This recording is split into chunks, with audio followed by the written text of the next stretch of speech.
大家好，今日我哋思想嘅題目係信仰三原色，經文係約翰福音第1章1到第4節。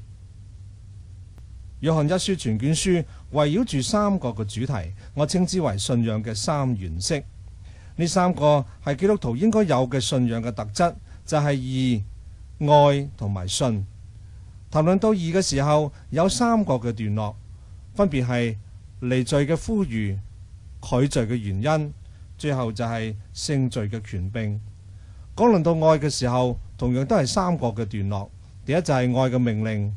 愛嘅榜樣，最後就係愛嘅完全。講論到信嘅時候，亦都係3個嘅段落，分別係假道嘅識別、邪靈嘅試驗，最後就係信仰嘅確立。我哋發現每一個主題都講論3次，而且有盡心嘅關係，我稱之為螺旋樓梯嘅模式。好似係講論愛嘅時候，呢3個段落有盡心嘅關係，好似係愛嘅命令，再盡心講到愛嘅榜樣，而且追求到愛嘅完全。另外，我哋發現約翰講論呢3個主題嘅時候，佢唔係講完一個先再講另一個，好似係講晒3次義，再講3次愛，最後先講3次信。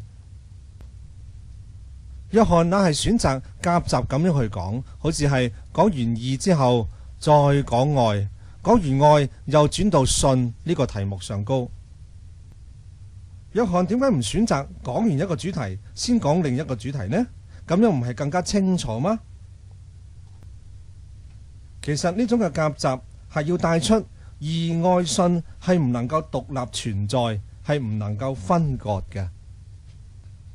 有啲嘅信徒即使係有義，代表佢冇犯罪，佢循規蹈矩，佢做足晒所有宗教嘅規條，但係佢冇愛，對人冷冰冰，咁樣都唔會得到神嘅悅納。又例如一啲異端嘅信徒，佢哋有愛，對人好關懷，而且有義，佢哋循規蹈矩，唔單止唔煙唔酒，甚至嗰啲會上癮嘅咖啡、可樂都唔享用。但係佢哋嘅信仰係有問題，佢哋冇信，呢個生命都唔係嚟自神嘅生命。弟兄姊妹，義愛信3者係唔能夠分割嘅，3者我哋都需要擁有並且平衡嘅追求。以下嘅時間我哋會講論約翰一書嘅引言，就係約翰一書嘅寫作目的。喺第1章第1節聖經提到，論到從起初原有的生命之道，就是我們所聽見、所看見、親眼看過、親手摸過的。基督係被稱為從起初原有的生命之道，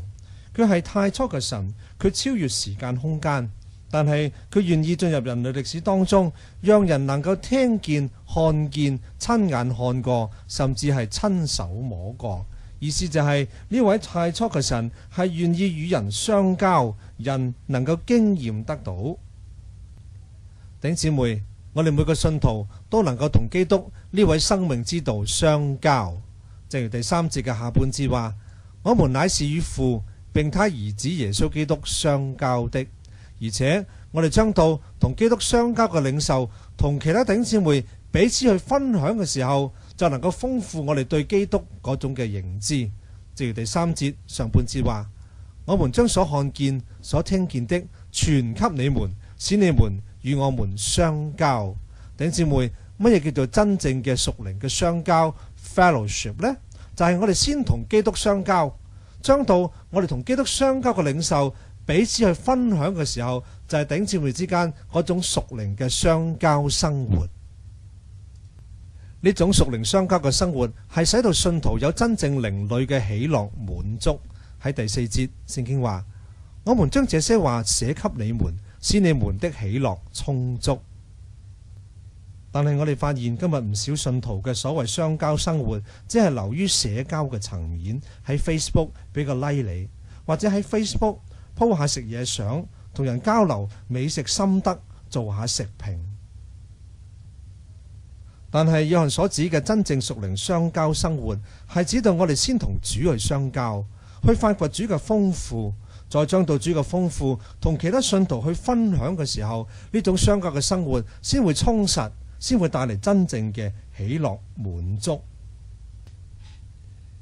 而當時教會面對嘅問題就係有啲異端傳道者，佢哋自稱與神相交，並且將到與神相交嘅領袖同教會去分享。當時嘅教會點樣去甄別佢哋真抑或假嘅呢？